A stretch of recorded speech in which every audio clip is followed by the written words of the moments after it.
and this is Dana with Dana Digital Tutorials.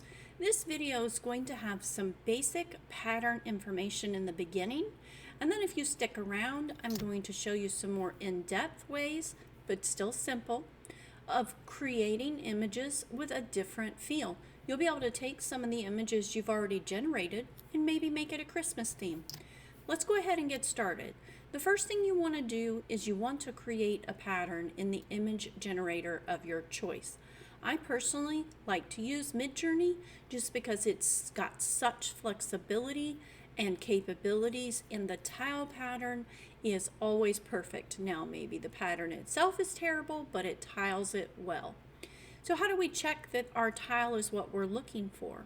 Well, if you're not in Midjourney, you'll need to download your image, and you can use something like a pattern checker here. You can upload it and you can adjust the size back and forth. You can use offset filter, which I'll show you in a little bit, in Photoshop. But if you're creating your images in Midjourney, you don't even have to leave. All you have to do is click the image that you're interested in seeing how the pattern works and click your image again, and I can see my pattern. Now, I can't adjust it, but I can at least see how it's flowing when I have it repeating. And why would I want to see that? Well, sometimes it will create a pattern, but it might have like a lighter side and a darker side.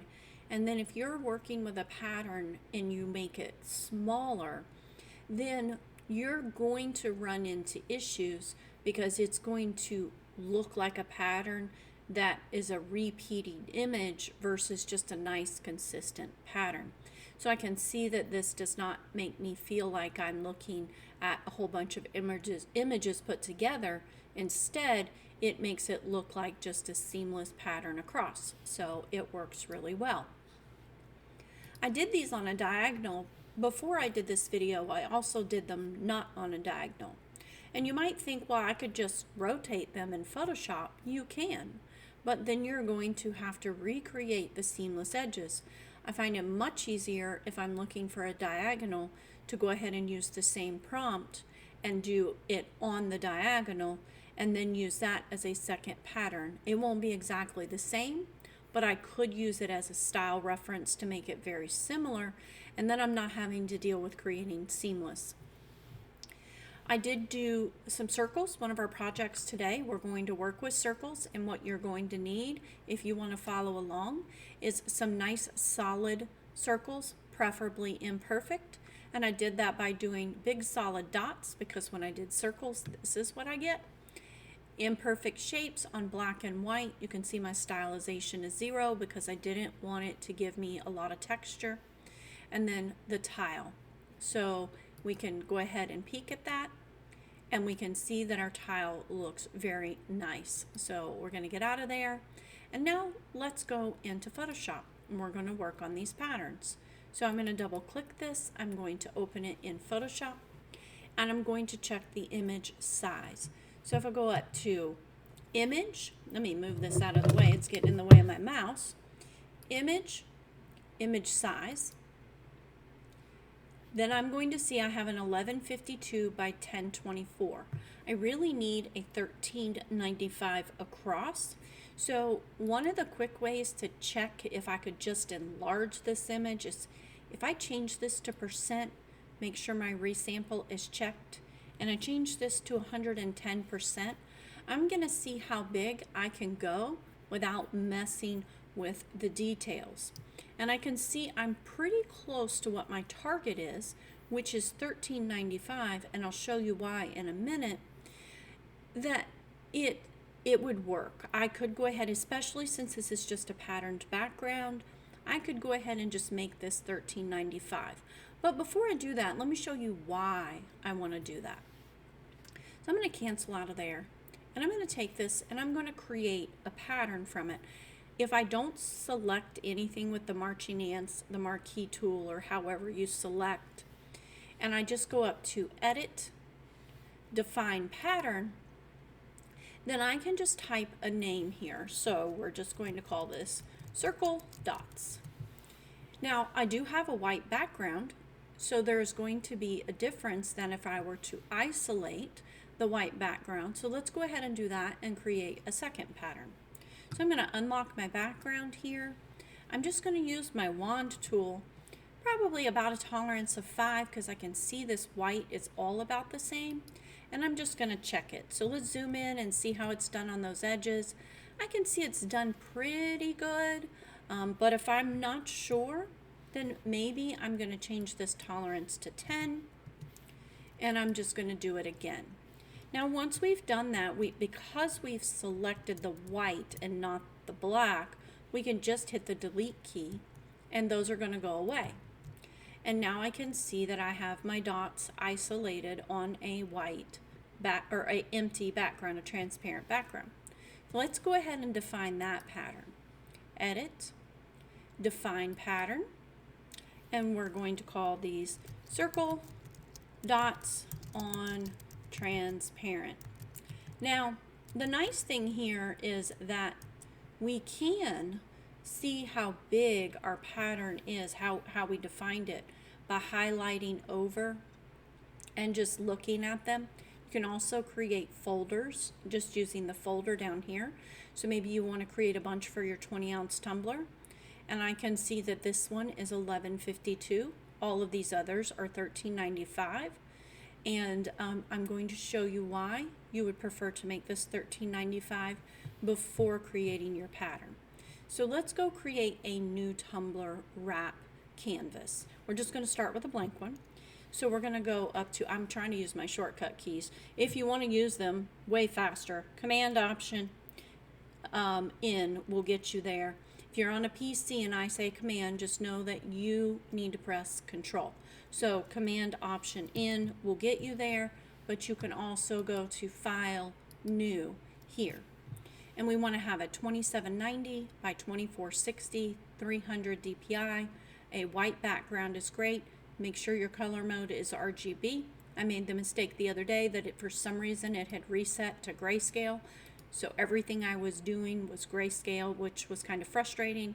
And then I realized that somehow it had changed. And it remembers where I was last time, and that's why it kept doing it. So I'm going to go ahead and hit OK. And now we're going to drag this pattern onto our white background. I don't care so much whether it's a solid for this. And I'm just going to now flatten this, and I'm going to show you A, how to check a seamless, and B, why you want to make it $13.95 before you create your pattern. So we're going to go up to Filter, Offset, Other, right here, Offset. Because this is at 2790, half of that is $13.95. So let's go ahead and do $13.95. And there it is. And this is why you want to create your tumbler wrap or your patterns in even increments based on your finished design work.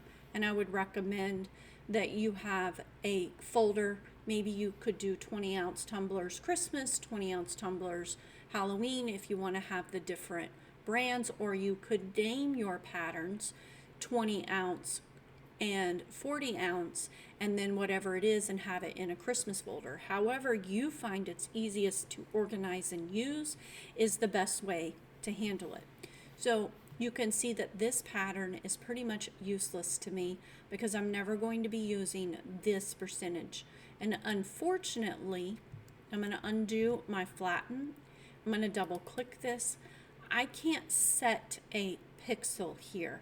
I can only set a percentage. So that is why it's important to know what your end product size is and make your pattern size to match accordingly. I find about 50% is good, and that way I'm able to use percentages that are divisible by 100, and then I know that my pattern is always going to be seamless.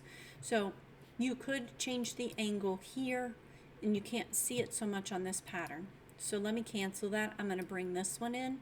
And remember, we were talking about the cross hatch being diagonal.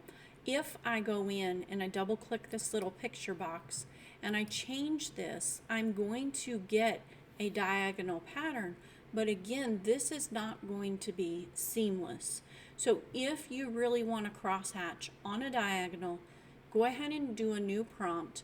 Use this image, if you created it in Midjourney, even better, as your style reference, and you'll get something similar with a diagonal, and then you won't have to deal with making it seamless. You also could make it seamless here by making, diagonal before you define the pattern, but you would have to make sure that the top and the bottom and both sides are all seamless. So it's way easier to just create a new one on the diagonal. So we're going to hit cancel here, and now we're going to delete this pattern. We're going to go back over here, and we're going to go ahead and undo our background delete. So we want to keep it in there. We're going to go to image size. The shortcut is Command Option I or Control Option I, and we're just going to make this 1395. The nice thing about creating these in the right ratio is you'll get a little bit of a wider image, and you won't have to go use your neural filters. The resolution doesn't matter for this, so we're going to hit OK, and now we're going to define that pattern. But so I don't get confused, I'm going to drag these to the trash because I know these are junk. So let's go back up here, let's edit, define pattern, and we will call this circle dots on white. I should have done that before. And then we'll come in here and we'll select our white, make sure our layer's unlocked. We'll delete, and then we'll come in here to edit, define pattern, and we'll do circle dots on transparent. So now we have two, and I'll show you why you might want both. So we're going to go ahead and close this. You could go ahead and create a ton. You see I have several here for us to work with. So now we're going to go into an image, and this is where it does get a little bit more complicated. And maybe before I go in this image, I will show you the difference over here. So let's go back to our blank, and let's go ahead and drag this over. I do believe it defaults to 100, and you can see here I could make this any number divisible by 100. So I could make it 50, I could make it 20, I could make it 25, and so on until I get the look that I want. I don't know if you can use percentages or decimals. Let's see if it'll keep it. And there, you can see it has to be a whole number. So you probably want to stick away from, or keep away from the third, because that's not going to be exactly perfect. So we're going to say OK, and we'll go ahead and make this 50%. And I'm going to flatten it, and I'm now going to show you that we have a seamless pattern, in fact. So we're going to go to Other, that's Filter, Other, Offset. We want to be at 1395 just so we can see it in the middle. And you can see we have a nice, perfect, seamless background. That is really important for what we're going to be doing next. So let's go ahead and cancel that. We don't need this blank one anymore, so I'm going to close it. And now how could we use those circle dots? Well, let's say you're designing a glass jar and you don't want a solid pattern all the way around. I'm going to go ahead and move this image up to our 2790. I am not going to do it with neural filters. This is not the best way to do it. Please don't do it this way. But for this video, I just want to get us there quickly so that we have an image. This image is lost quality with the way that I upsized it. If you're not sure what I mean, I will click and put some links down below for a couple of videos on why it's important to use the neural filters when you're enlarging that much. So we're going to go in and go ahead and work on our canvas size because it's a little too tall. So we're going to go to Image, Canvas Size, and we're just going to crop this a little bit. So 2460. And yes, I know that we're not at 300 dpi. It doesn't really matter for this video, but you want to make sure you convert it to 300 dpi before you do your final save. So I'm now designing this image to put on a glass jar, and I don't want it to be solid, but I don't want it to just be the girl either. So how can I use my patterns to make quick work of this? Well, let's go ahead by starting by creating a duplicate layer of this girl. The quickest way to do that is Command or Control J, but you also could do copy and paste when you select the layer, the whole screen, or you could just drag it down here to this plus sign. All of those work, but Command or Control J is the fastest. You don't even have to leave your keyboard. So on our top layer here, we're going to isolate the subject from the background.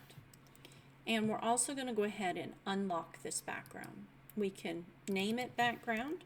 It changes to layer 0 when you unlock it. And we're going to name this one subject.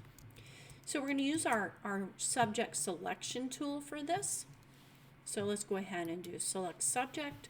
Hopefully it will do a pretty good job. And I can see that it has done pretty well. If I want to refine the hair, I can go in, or any edge, I can go into this select mask feature, by the way. I've changed the view to be on black. I'm using my little hair brush here, and I could come in here and kind of paint these areas and have it pick. And see there, it's starting to pick the areas a little bit more. I don't really need to do that today. I just thought I'd show you that little tip.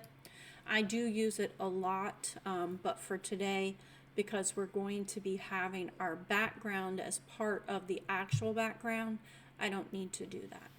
So we're going to go ahead and hit mask. And now she is masked on this layer. So if I hide the bottom one, you can see I have her isolated pretty well. So we're going to go back to our background. And now we're going to drag our circle dots. But we want the ones on the transparent background. So let's go ahead and do that. And I have those pretty big. I could choose to make them smaller if I want, or I could leave them the way they are. Let's go ahead and make them a little bit smaller. So double click. We're going to make this 50%. And those look pretty good. Maybe we'll see. Let's go ahead and leave them at 50%. Now, this layer I'm actually just using as a selection layer. I will later show you how to use this to create different solid effects, but right now I'm just going to select. So if I hold down my Command or Option key and I click right here, I can see that it is selecting the whole thing, and that is because of the way the pattern works. So that's not going to give me what I want. So Command or Control D to deselect, right click, rasterize layer. I don't need this clipping mask. You see that it automatically created. So I'm just going to release the clipping mask. And now if I hold down my Command or Control and I click, I'm going to get all of my circles. Now you'll see I have circles on her face, but because we're working behind the subject, that does not matter. So I have my selection here. I'm going to click on my background layer and I'm going to mask, and then I'm going to throw this away. Now I have some great circles to put on a glass tumbler. Maybe I wanted these spread further out. That would have just been a different pattern. Maybe I wanted them bigger and I could have made them 100% instead of 50%. But either way, I now have a pattern in the background that will also allow me to see the glass straight through. I can go delete any of these circles that I want to delete, so I can do that with my mask here by just brushing. So if I wanted to say get rid of these circles, but I'm on white, so it's showing, so we need to be on black for our brush tool, B for brush, which is right here. On your mask, not on your picture, we are going to paint, and if we paint, anything we paint is going to be hidden. You're probably going to want to make sure you're not on a soft brush like I am right now. So if you click up here, change the brush hardness to 100, and then you come in here and paint, you're going to get nice edges. So I can paint these all out one at a time, but I would have found this easier to just have a different pattern where the circles are more spread out. Now, why wouldn't I just load in a photograph and do the same thing? Well, then you got to remember where the photograph is. You got to make sure you change the size or have multiple photographs. Over here, it's right here at my fingertips, and I can drag it in and I can do this very quickly.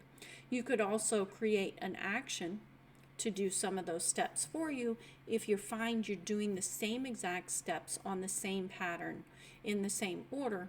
Then this would be a very fast way to do that by creating an action. So let's go ahead and go to the next image. Let's see, what do I have here? And I have a very cute chicken. And if you'd like to learn how I do some of these types of images in Midjourney, make sure you comment below and let me know, and I can make that one of my future videos. So we're going to do the same thing we did before. We're going to unlock our background layer. We're going to duplicate it, Command or Control J. We're going to go ahead and name these to keep track. I don't always rename them because I flatten it when I'm done, but for the video, I'm renaming them just to help you keep track of what I'm doing and where I'm doing it. To rename, you just double click on the text here.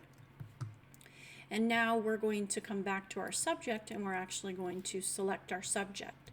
So if I hit W, get into the magic wand, I will get to my subject. Select subject. I think I forgot to mention, in order to select subject, you have to be in one of these tools here, and then you will get that up here. I have set in my preferences to always use the cloud for selection because it gets better results. You can do that by going to Photoshop settings and kind of finding it. I don't remember where it's at, but it's in one of these settings. I think it's done a pretty good job, but this is one of those where I am going to want to use the select and mask to go ahead and refine the hair. And I can see it's not done great here, so I'm just going to paint these hair areas with a bigger brush. Your brackets up and down will change the size of your brush. When you're working with hair, you typically want a larger brush. When you're working with non-hair, you typically are going to want a smaller brush. And I can see it started to create some areas out here that I don't want, so I'm going to undo that. And I'm going to stay inside of the hair area just by clicking just a little bit. And you can drag or you can just click. Either one works. And we'll go with that. But you can keep doing this until you get your selection where you want. I'm going to hit OK. And then I'm going to go ahead and mask. I'm going to take a peek at my mask. And I can see that it's not selected everything. So I'm probably going to want to use that select and mask to do a better job. But for today's video, we're just going to keep going forward, and I'm going to let you practice select and mask on your own. So we're going to click on our background layer here, and we're going to drag one of these images over. And you can see this Christmas. I don't know that this matches tone-wise. We'll get there. So we're going to release the clipping mask because I don't really need it to be on that background. And we're going to double click this, and we're going to decide what size we want. Maybe 50, maybe 25. And I think 25 is a little busy, so let's go with 50. But I don't really want red. I kind of want pink to match our subject here. So how do I do that? Well, if I click back onto my background layer and I go ahead and create a color, I could do that two different ways. I can come down here and I can hit the plus sign, create a new layer, and change that color. Every time I want to change the color, I would just pick a new color in this fill. So let's go ahead and pick one. I want something more pink or purple, and I could just fill using the paint bucket, which is right here. G is the shortcut. And you can't see yet, but there's my purple. But if I take this layer and I click on it anywhere on the layer, and I change this from normal to any one of these other options, Now you can see I am getting different effects, and I can go until I find one that I like. So maybe I like this soft light. Maybe I don't want it as intense though. So I could bring this down a little bit. And now I have a cute snowflake pattern behind my crazy chicken. So my chicken that had a very summery feel here now has more of a Christmas feel. If I wanted to hone that in, I could change the color of my flowers. I could get rid of my flowers, but all from the same image, I have created a different effect. And I can change this quickly by just dragging a different pattern over. But before I do that, I want to show you what I think is a better way to create a color background, especially if you're going to do a bunch of different variations. For example, I created a sports themed wrap yesterday, and I wanted to create about 20 different colors so that it matched different football teams. And this other way I'm getting ready to show you is much faster because I was able to just double click to change the color. So we're going to get rid of this pink layer here. It's going to look crazy for a minute. We're going to go back to our background, and we're going to click our little black and white circle, and we're going to go to a solid color. It picks from right here, but I also could choose any color I want. So maybe I want to bring that down. I'm going to say OK. And now as I'm creating variations with different backgrounds, different colors, all I have to do is double click this to change the color quickly. I find that's just really fast. I can use it. I could pick a color from here if I wanted to stay in tone with what's in my image, but I've got different color options. Now we can go in and see if we like a different style. Maybe we like that. Maybe it's too bright. We can just play back and forth until we get what we want. We can actually change the pattern altogether. And now I have a checkerboard pattern, or maybe I want a plaid pattern. As you can see, the options are endless. I just changed all of the backgrounds within seconds instead of trying to go find a photo and work with different photos to create these different backgrounds for this same subject. We're going to go into 2 other images, and we're going to do some of the same things, but I've got one more trick up my sleeve for you. So that'll be on this image actually. So I have already created my background and my subject here. I'm going to go ahead and unlock this, and it's going to change the name. Oh, look, it's giving me an option, so I can change it here. And now we have our subject and our background, and you can see I've already isolated my subject. This is very safari feeling, but I want to make it very Christmas feeling. So I'm going to drag this plaid in. And I didn't want it there, I want it here. When I change the order just by dragging it, it automatically releases the clipping mask, so we don't have to do that. And I can see now that we already have a cute feel. I could, sorry about that. I can move my elephant to the side, and I could shrink him down. I just, using the move tool, sorry, I'm going too fast. You click on the move, V for short, and I could just move him around. And he's no longer going to match my background, but I don't care about that. I could shrink him down, Command or Control T will give me these little handles. Oops, and you see how he kind of squashed down instead of going shorter altogether? That is because I don't have my lock on. So let me lock the ratio. And now when I drag down, I've got my elephant a little bit smaller. And why would I do that?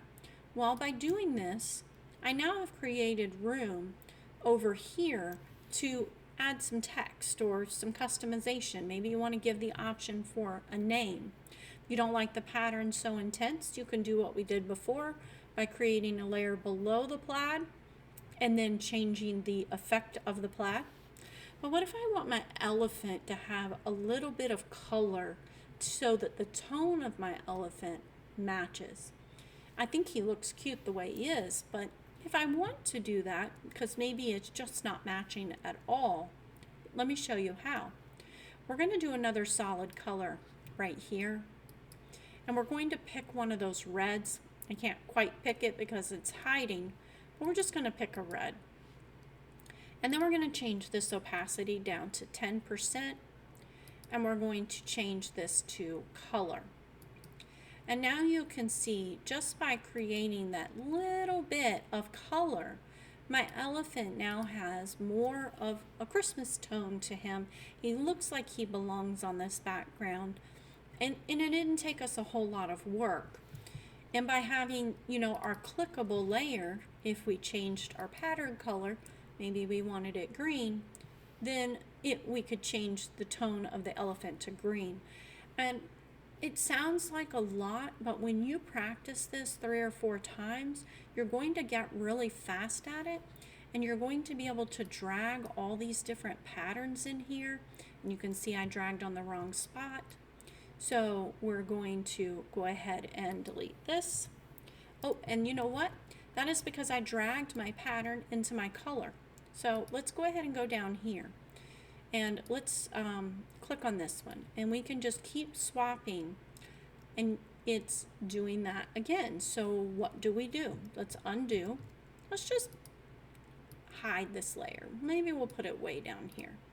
And then we'll go ahead and see if we can drag into.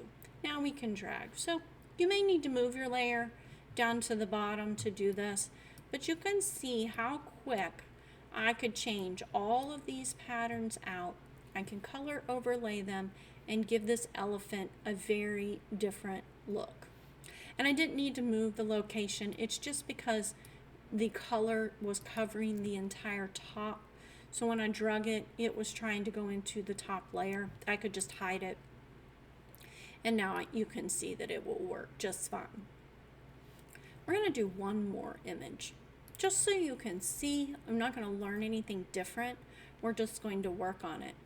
This is another image that I also created in Midjourney. Don't forget to comment down below if you want to learn how I do these.